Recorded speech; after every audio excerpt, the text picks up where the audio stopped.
Oi, gente! Hoje eu vou falar sobre o número de Euler, que é um número maravilhoso, não só porque é do Euler, principalmente por isso, mas ele também tem várias propriedades interessantes.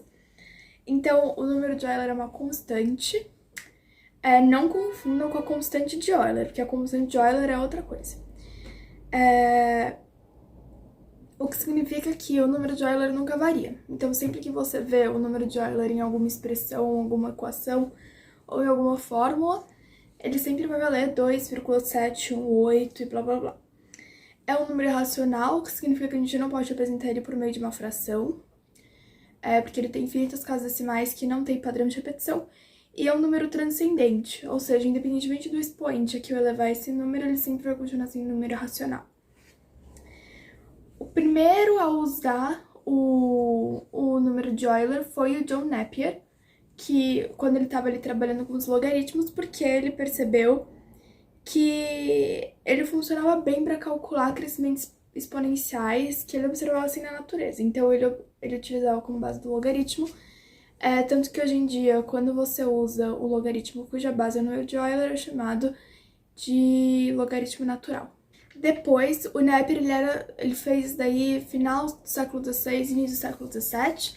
No final do século XVII, o Jacob Bernoulli também vai descobrir, assim, entre aspas, o número de Euler. Eu esqueci de comentar que o irmão do Jacob Bernoulli, o Johann Bernoulli, foi orientador do Euler. Porque o que acontece ele pensou qual que é a melhor maneira de investir R$1 a uma taxa de 100% ao ano. Então, a primeira coisa que a gente pensa é investir R$1 no começo do ano e depois ver quanto que eu vou ter no fim do ano. Como é uma taxa de 100% ao ano, então no fim do ano eu vou ter R$1 mais 100% de R$1, que é também R$1, e 1 mais 1 vai dar 2. Então, no fim, a gente vai dobrar a quantia que a gente tinha, então a gente vai ficar com R$2.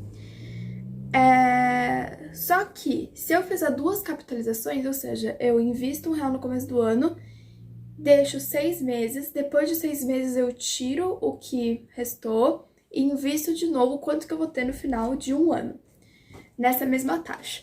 Então, se em um ano eu tenho um rendimento de 100%, em 6 meses eu vou ter um rendimento de 50%. Então, eu invisto R$1, deixo 6 meses, depois de 6 meses eu vou ter R$1,50, que vai ser R$1 mais metade de R$1.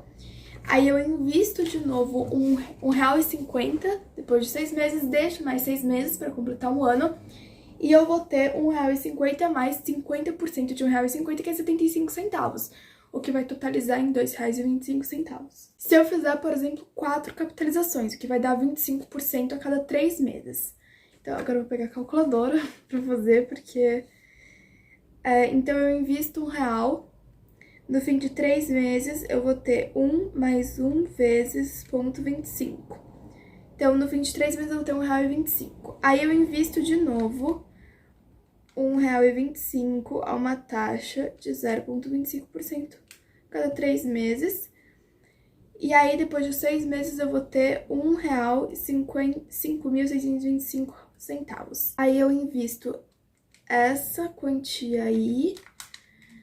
No fim de 9 meses eu vou ter R$1 e eu vou arredondar aí para 95 centavos.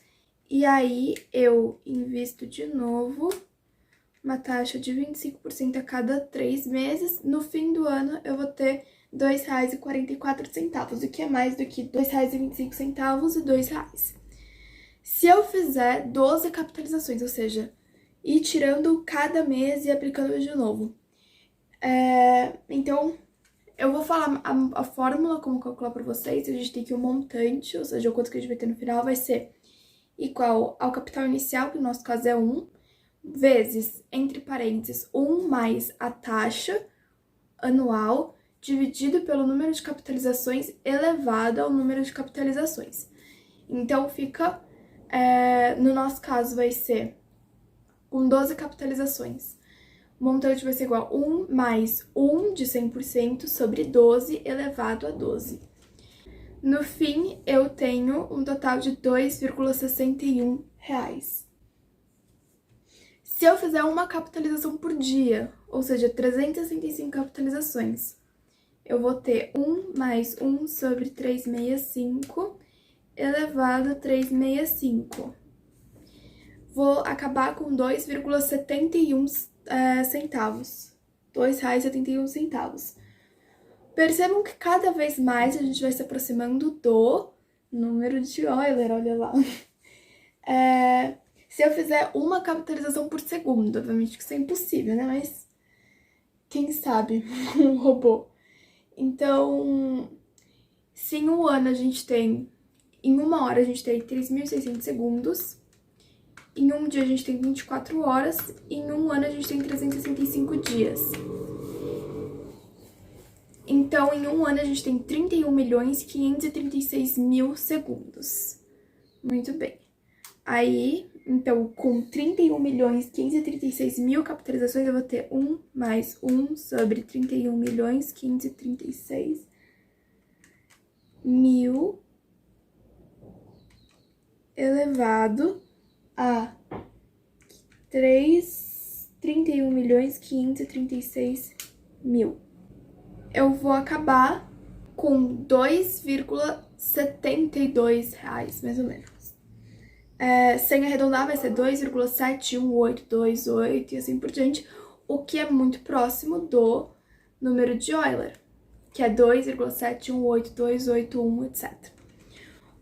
O que o Bernoulli percebeu é que, conforme x tende ao infinito, esse meu limite vai se aproximando cada vez mais do número de Euler, ou seja, o limite de 1 mais 1 sobre x elevado a x, quando x tende ao infinito, é igual ao número de Euler. Depois, lá para o século XVIII, o Euler ele vai calcular o número de Euler, até 18 casas decimais. Ele vai fazer isso por um outro meio de calcular o número de Euler que não seja por limites. Ele vai calcular pelo somatório de 1 sobre n fatorial, quando n vai de 0 a infinito. Ou seja, 1 sobre 0 fatorial, mais 1 sobre 1 fatorial, mais 1 sobre 2 fatorial, mais 1 sobre 3 fatorial, e assim por diante até infinito. O Euler ele vai calcular 20 termos. Gente, 20 termos para calcular isso dá um trabalho, porque pensa, você vai até 1 sobre 18 fatorial. 18 fatorial é 18 vezes 7 vezes 6 vezes 15 vezes 14, assim por diante, até vezes 2, né? Porque vezes 1 não precisa calcular. Isso sem calculadora, ou seja, na marra. E depois dividir 1 por esse número gigantesco, que dá mais trabalho ainda. Somar com tudo o resto, enfim, ele vai chegar a 18 casas decimais. E aí vai ser o Euler que vai dar a letra E para esse número. Pelo que eu encontrei, não tem nada a ver com o nome Euler. Ele deu E porque ele achou que as outras letras já estavam sendo muito usadas, ele colocou E e por coincidência ficou E de Euler e também E de exponencial no caso da aplicação do Bernoulli. Mas enfim, né? Boas coincidências. Mas gente, o Euler também, ai, amo ele. Outra aplicação interessante do número de Euler é para encontrar desarranjos.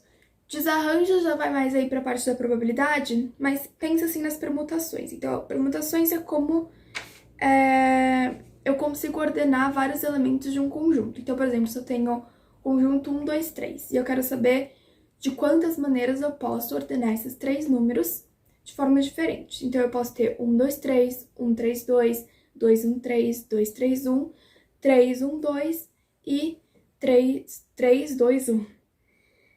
Portanto, tenho 6 permutações.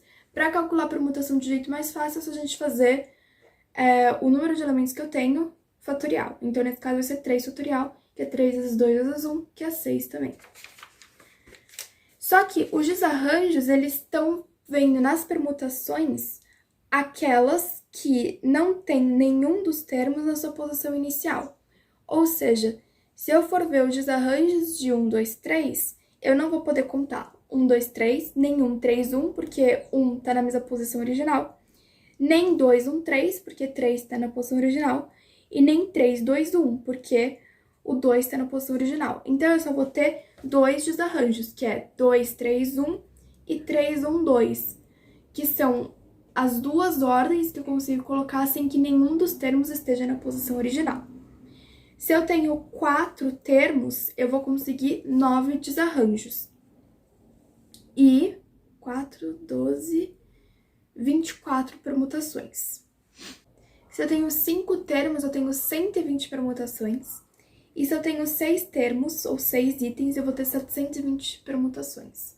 Para encontrar os desarranjos, eu teria que escrever 720 permutações e ver quais delas que não tem nenhum número repetido. Lembrando que agora são nenhum número na posição repetida.